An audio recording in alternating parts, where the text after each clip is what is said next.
నమస్తే, welcome to RTV. నేను చంద్రశేఖర్. ప్రస్తుతం కరీంనగర్ కాంగ్రెస్ పార్టీ అభ్యర్థిగా లోక్సభలో సుడిగాలి పర్యటన చేస్తున్నారు. షార్ట్ టైంలో లేటెస్ట్గా దూసుకుపోతున్నటువంటి వెల్చాల రాజేందర్ రావు మనతో ఉన్నారు. రాజేందర్ రావు గారు, ఎట్లా ఉంది ప్రచారం? మీరు ఎట్లా స్పందిస్తున్నారు? మిమ్మల్ని ఎట్లా రిసీవ్ చేసుకుంటున్నారు? ప్రజలు బ్రహ్మరథం పడుతున్నారు. ఎక్కడికి పోయినా ఏదైతుందో వేల మంది తరలి వచ్చి మాకు మంచి నాయకుడు దొరికినాడు, కాంగ్రెస్ పార్టీ ఏదైతుందో మంచి నాయకుడిని సెలెక్ట్ చేసి పార్లమెంటు టికెట్ ఇచ్చింది, మేమందరం ఉత్సాహంగా పాల్గొని బంపర్ మెజారిటీతో గెలిపిస్తామని అంటున్నారు. KTR, BRS working president KTR ఒక కామెంట్ చేయడం జరిగింది మీ పైన. గీతాభవన్ చౌరస్తాలో కాంగ్రెస్ పార్టీ అభ్యర్థి ఉంటే గుర్తుపడతారా? గుర్తుపట్టేటోళ్ళు ఎవరు మీకు తెలుసా అని చెప్పేసి క్వశ్చన్ చేశారు. కేటీఆర్ గీతాభవన్ చౌరస్తాలు అనలేదు, వేములవాడ మీటింగ్లో అన్నాడు, తిప్పాపూర్ చౌరస్తా మీద అన్నాడు. కేటీఆర్కు నేను ఒక్కటే అడుగుతున్నా, నీ అయ్యని అడుగు రాజేందర్ రావు ఎవరో. నన్ను రాజేందర్ రావును కరీంనగర్ ప్రజలు రికగ్నైజ్ చేసుడు, మనం ఏదైతే ఉందో టవర్ కాడికి నువ్వు రా, నేను నువ్వు నిల్చుందాము, నా దగ్గరికి వందలాది మంది వచ్చి ఎంత ప్రేమ ఆప్యాయత పంచుకుంటూ రాజన్న వచ్చిండు అంటారు. నిన్నొక విష సర్పం చూసినట్టు చూస్తారు అక్కడ. నువ్వు ఫస్ట్ నీ అయ్యని అడుగు, రాజేందర్ రావు ఎవరు. రాజేందర్ రావు అంటే నీ అయ్య హెలికాప్టర్లో తీసుకొచ్చి 2 బీఫారాలు చేతిలో పెట్టి నువ్వు పార్లమెంటుకు కూడా వెయ్యి, 2004లోనే నువ్వు పార్లమెంటుకు కూడా వెయ్యి, నువ్వు అసెంబ్లీ చొప్పదండికి వెయ్యి అని అన్నాడు. నీ అయ్యని అడుగు. ఉద్యమంలో నీ అయ్య కారు ఎక్కడికి వెళ్ళి వచ్చింది? నీ అయ్యని అడుగు. ఉద్యమము అప్పుడు ఇంట్లో చిన్న టీవీ ఉంటే పెద్ద టీవీ ఎక్కడికి వెళ్ళి వచ్చింది? నీ అయ్యని అడుగు. రాజేందర్ రావు నువ్వు జనరల్ సెక్రటరీ టీఆర్ఎస్ పార్టీ ఎందుకు వేసినాడు? రాజేందర్ రావు ఎంతమందిని ఉద్యమంలో షరీక్ చేయించినాడు? బొంతు రామ్మోహన్ను, ఎర్రోల శ్రీనివాస్ను, జగదీష్ రెడ్డిని, ఇలాంటి వాళ్ళను. నీ అయ్యని అడుగు. రాజేందర్ రావు ఉద్యమంలో ఎంతమంది జైలుకు పోతే బెయిల్లకు పైసలు కట్టి బయటికి తీసుకొచ్చినాడు? రాజేందర్ రావు అమరవీరుల ఫ్యామిలీస్కు ఎంతెంత సాయం చేసినాడు? నువ్వు 2009లో అమెరికాకి వెళ్ళి వాపసు వచ్చినప్పుడు చీమల పుట్టల పాము దూరినట్టు దూరి నువ్వు సిరిసిల్ల బస్ స్టాండ్ కాడ నిల్చుంటే ఒక అనామకుని నిన్నెవడు ఒక్క మనిషి కూడా ఏర్పాటు చేయకుండే. ఈరోజు ఏదైతుందో తండ్రి పేరు మీద వచ్చి డొనేషన్ క్యాండిడేటు నువ్వు నా గురించి మాట్లాడుతున్నావు. నా గురించి మాట్లాడితే ఏదైతుందో కరీంనగర్ ప్రజలు బట్టలు ఇడిచి కొడతారు. నువ్వు ఒక వలస పక్షివి. నువ్వు వచ్చి మా దగ్గర బతికేటానికి వచ్చి నువ్వు సిద్దిపేట మెదక్ వాస్తవ్యునివి సిరిసిల్లకు వచ్చినావు. నీ తండ్రి సిద్దిపేట మెదక్ వాస్తవ్యుడు కరీంనగర్కి వచ్చిండు. హన్మకొండ వాస్తవ్యుడు వినోద్ కుమార్ని తీసుకొచ్చి మా మీద రుద్దిండ్రు. తెలంగాణ అనేది ఎందుకు పుట్టింది? స్థానికులు పరిపాలించాలి, ఆంధ్రోళ్ళ పెత్తనం మన మీద వద్దు అని చెప్పి మీ పెత్తనం మా మీద ఏంది? కరీంనగర్ మాకు తెలివి లేదా? మేము మా కరీంనగర్ను మేమే ఏదైతే ఉందో నడుపుకోలేమా?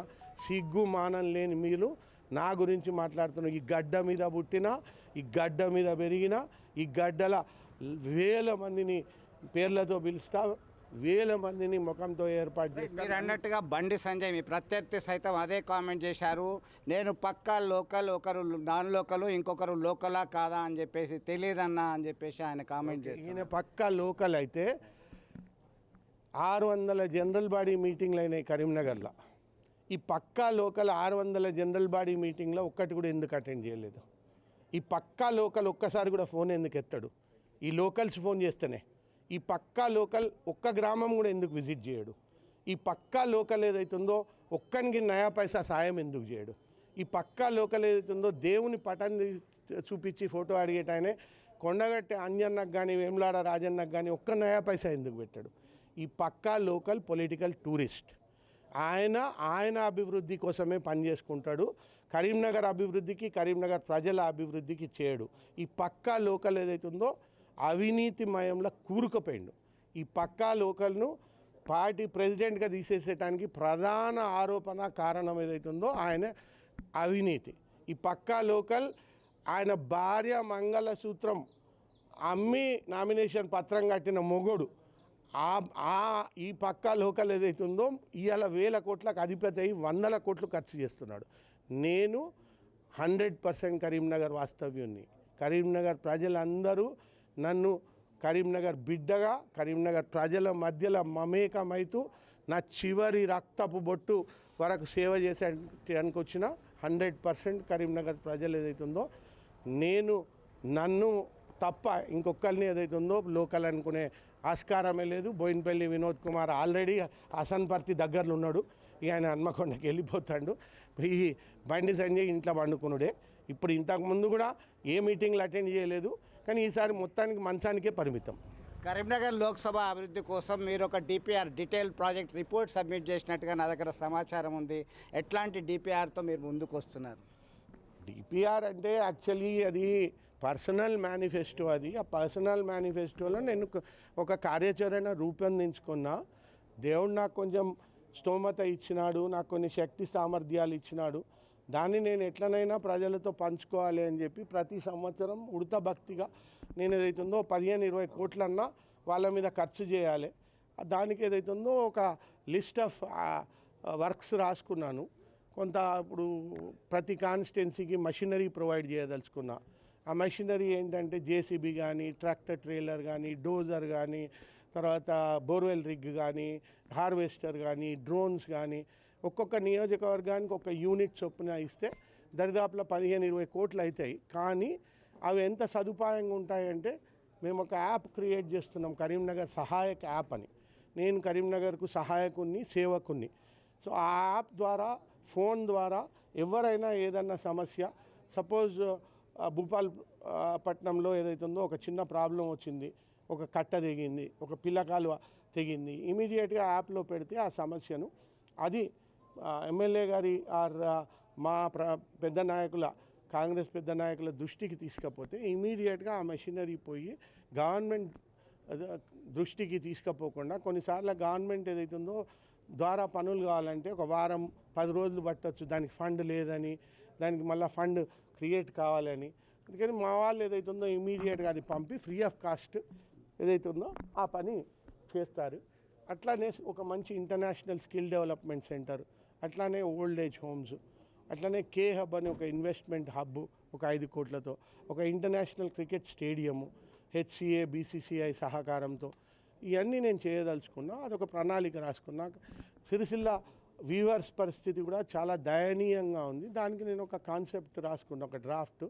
వాళ్ళని మ్యానుఫ్యాక్చరింగ్తో పాటు ట్రేడింగ్ సైడ్ కూడా తీసుకెళ్ళాలి. వాళ్ళను ట్రేడింగ్ సైడ్ తీసుకెళ్తే ఎందుకంటే వాళ్ళు వీవర్ కమ్యూనిటీ కాబట్టి వస్త్రాలకు సంబంధించి ఏదైనా బిజినెస్ వాళ్ళు బాగా చేయగలుగుతారు. ఎట్లా JC brothers, Chennai shopping mall, south India shopping mall లాగా వీళ్ళకు ఒక బ్రాండ్ వస్త్ర విహార్ అని రాసుకున్నాను. ఒక 5 పేర్లు రాసుకున్నాను. దాంట్లో నా బిడ్డలు అన్నారు వస్త్ర విహార్ బాగుంటుంది అని. సో వస్త్ర విహార్ అని పెట్టి సీఎం గారి ద్వారా ఒక 2 ఎకరాలు అలాట్మెంట్ చేయించుకొని శిల్పారామం పక్కకు కానీ, హైటెక్స్ రోడ్లో కానీ దానికి ఒక 100 కోట్లు అలాట్మెంట్ చేసి ఆ మాల్ ఏదైతుందో కంప్లీట్ చేసేటానికి glass facade mall, ground plus 4 floors. అక్కడ ఏదైతుందో వీళ్ళు ఈ క్లోదింగ్, రెడీమేడ్ క్లోదింగు, యంగ్స్టర్స్ వేసుకునే క్లోదింగు, కాలేజ్ గోయింగ్ స్టూడెంట్స్ వేసుకునే క్లోదింగు, చీరలు ఇవన్నీ అమ్ముతూ అది సంవత్సరానికి ఆ బిల్డింగ్ ద్వారా ఏదైతుందో ఒక 40 కోట్లు 50 కోట్ల టర్నోవర్. అది మళ్ళీ విస్తరణ చేయడం, చైన్ లాగా చేయడం. ఇప్పుడు ఎలాగైతే సౌత్ ఇండియా మాల్లు 52 ఉన్నాయి మొత్తం తెలంగాణ, ఆంధ్రాలో. సో ఇది కూడా ఏదైతుందో ప్రతి 3 నెలలకు 4 నెలలకు ఒకసారి ఒక యూనిట్ ఓపెన్ చేస్తూ ఖమ్మంలోటి, కరీంనగర్లోటి, తర్వాత నల్గొండలో ఒకటి, హైదరాబాద్లో దిల్సుఖ్ నగర్లో, సరూర్ నగర్లో, కూకట్పల్లిలో చేస్తే ఒక 3 ఏళ్లలో 30 సెంటర్లు అయినాయి అనుకోండి, ఒక 600-700 కోట్ల టర్నోవర్ అయింది. ఆ ట్రేడింగ్ టర్నోవర్ కూడా వాళ్ళకి కాంట్రిబ్యూట్ చేస్తుంది వాళ్ళ లైఫ్ స్టైల్ ఇంప్రూవ్మెంట్కు. మ్యానుఫ్యాక్చరింగ్ కంటిన్యూ అవుతూనే అది కూడా చేయడం. కొంత డిజైనర్స్, న్యూ డిజైనర్స్ని ఇంట్రడ్యూస్ చేయడం, national institute of fashion technology extension centre అక్కడ వచ్చేటట్టు చేయడం. అది కూడా కాన్సెప్ట్ డాక్యుమెంట్ రాసుకున్నాను. నేను సిరిసిల్ల మీటింగ్లో, సీఎం గారు వచ్చిన మీటింగ్లో నేను ఆ వీవర్ కమ్యూనిటీకి మొత్తం చదివి వినిపించినాను. వాళ్ళు చాలా అద్భుతంగా ఉంది అని చెప్పేసి ఇంతవరకు ఏ క్యాండిడేట్ కూడా ఈ రకంగా ఆలోచించలేదు, ఈ దృష్టితో మమ్మల్ని చూడలేదు. తప్పకుండా మీరు మాకు ఖచ్చితంగా ఈ రకంగా చేసి ఏదైతే ఉందో మా జీవితాలలో వెలుగు నింపుతారని ఆలోచిస్తున్నారు. ఫైనల్గా కాంగ్రెస్ అంటేనే డోకాబాజీ పార్టీ అని ఇటు బీఆర్ఎస్, బీజేపీ పార్టీలకు సంబంధించిన నేతలు విమర్శిస్తున్నారు. ఒకటి. రెండవది, ఇటీవల కాలంలో కరీంనగర్లో కార్పొరేటర్లు కేసుల భయంతో, ఇతరత్ర కారణాలతో కరీంనగర్ కాంగ్రెస్ పార్టీలో చేరారు మొన్న రేవంత్ రెడ్డి ముఖ్యమంత్రి సమక్షంలో అని చెప్పేసి. మా పార్టీలో చేరిన వాళ్ళ మీద కేసులు ఏమీ లేవు. మా పార్టీలో చేరిన వాళ్ళు మంచిగా పనిచేసే కార్పొరేటర్లే. వాళ్ళు ఏదైతుందో వాళ్ళ డివిజన్స్లలో అభివృద్ధి కావాలని కోరి, అభివృద్ధి ఓన్లీ కాంగ్రెస్తోనే అవుతుందని నమ్మి చేరడం జరిగింది. కాంగ్రెస్ ఎప్పుడు కూడా డోకేబాజ్ పార్టీ కాదు. మీరు 2004 నుంచి 2014 వరకు ఉన్న కాంగ్రెస్లో ఎన్ని ప్రామిసెస్ చెప్పినారో వైఎస్ రాజశేఖర రెడ్డి గారు. ఫ్రీ పవర్ అన్నారు, ఫ్రీ పవర్ ఇచ్చినారు. ఒకటేసారి రుణమాఫీ అన్నారు, ఒకటేసారి రుణమాఫీ చేసినారు. ఫీజు రీయింబర్స్మెంట్ అన్నారు, ఫీజు రీయింబర్స్మెంట్ చేసినారు. 108, 104 అన్నారు, చేసినారు. ఆరోగ్యశ్రీ అన్నారు, చేసినారు. ఒక్క ప్రామిస్ కూడా ఫెయిల్ కాకుండా చేసిన కాంగ్రెస్ పార్టీ. ఇప్పుడు కూడా ఒక్క సింగిల్ ప్రామిస్ కూడా ఫెయిల్ కాము, సింగిల్ గ్యారంటీ కూడా ఫెయిల్ కాము. డోకేబాజ్ పార్టీలు అంటే బీఆర్ఎస్. దళితుడిని ముఖ్యమంత్రి చేస్తా, డోకేబాజ్. దళితునికి 3 ఎకరాలు ఇస్తా, డోకేబాజ్. దళిత బంధు మొత్తం మందికి ఇస్తా, దళితులకు, డోకేబాజ్. డబుల్ బెడ్రూమ్ ఇస్తా, డోకేబాజ్. మోడీ గారు 2 కోట్ల ఉద్యోగాలు సంవత్సరానికి ఇస్తా, డోకేబాజ్. 15 లక్షల రూపాయలు ప్రతి ఒక్కరు అకౌంట్లో వేస్తా. మీ అకౌంట్లో పడ్డట్టున్నాయి, అందుకే మీరు స్మైల్ చేస్తున్నారు. సో అదొక డోకేబాజ్. ఉద్యోగాలు ఇస్తా, డోకేబాజ్. తర్వాత రైతుల ఆదాయం రెట్టింపు చేస్తా, డోకేబాజ్. సో డోకేబాజ్ పార్టీలు ఈ 2 పార్టీలు. కాంగ్రెస్ ఎప్పుడు డోకేబాజ్ కాదు. కాంగ్రెస్ చెప్పింది చేస్తుంది, కాంగ్రెస్ ఇచ్చిన మాట నిలుపుకుంటుంది. ఫైనల్గా కరీంనగర్ కాంగ్రెస్ పార్టీ అభ్యర్థిగా లోక్సభ ప్రజలకి, ఓటర్లకి మీరు ఇచ్చే మెసేజ్ ఏంటి? కరీంనగర్ ఓటర్లకి నేను ఇచ్చే మెసేజ్ ఒకటే ఏంటి అని అంటే, మీరు బీఆర్ఎస్ హటావ్, తెలంగాణ బచావ్ నినాదం ఎత్తుకొని కేసీఆర్ గారిని బండకేసి కొట్టినారు. ఇప్పుడు బీజేపీ హటావ్, దేశ్కు బచావ్, భారత్కు బచావ్ నినాదం ఎత్తుకొని బీజేపీ పార్టీని పాతాళానికి తొక్కండి. బీజేపీ మనకు నయా పైసా పని చేయదు. నిత్యావసర సరుకులు ఏదైతుందో ఆకాశాన్ని అంటినాయి. 18% జిఎస్టీ వేసి నడ్డి విరిచినారు సామాన్యులై. వాళ్ళు దేవుని ఫోటో, రాముని ఫోటో పెట్టి ఓటు అడుగుతున్నారు. ఎందుకంటే ఏమీ పని చేయలేదు కాబట్టి. రాముణ్ణి మొక్కుదాం, బీజేపీని తొక్కుదాం. Bye bye Modi, bye bye Bandi. మొత్తం మీద తన యొక్క ప్రణాళికతో కరీంనగర్ లోక్సభ అభివృద్ధి కొరకే డీటెయిల్గా ప్లాన్ చేసుకున్నారు. తనదైన శైలిలో అభివృద్ధి సంక్షేమ ఫలాలను పక్కాగా అందిస్తాను, నేను పక్కా లోకల్ అంటూ ఇటు బీఆర్ఎస్, బీజేపీ అభ్యర్థులను, ఆ పార్టీలను పైన విరుచుకుపడుతూ తనకెందుకు ఓటేయాలో అని చెప్పేసి వివరించే ప్రయత్నం అయితే చేస్తున్నారు. Let us see what will happen on 13th of May. ఇది ఇక్కడ తాజా అప్డేట్. నమస్తే అండి. ఇది వ్యాపారం గురించి కాదు, ఓటు గురించి. ఎన్నికల్లో ఓటు వేయడం మన హక్కు మాత్రమే కాదు, కర్తవ్యం. ఎంతో మంది మహా నేతలు శ్రమించి ప్రాణత్యాగం చేసి ఈ అవకాశాన్ని మనకిప్పించారు. అందరూ ఓటు వేద్దాం. ఎందుకంటే ఓటు హక్కు ఊరికే రాదు. నా ఓటు ఎవరికో తెలుసా? అది సీక్రెట్ అండి.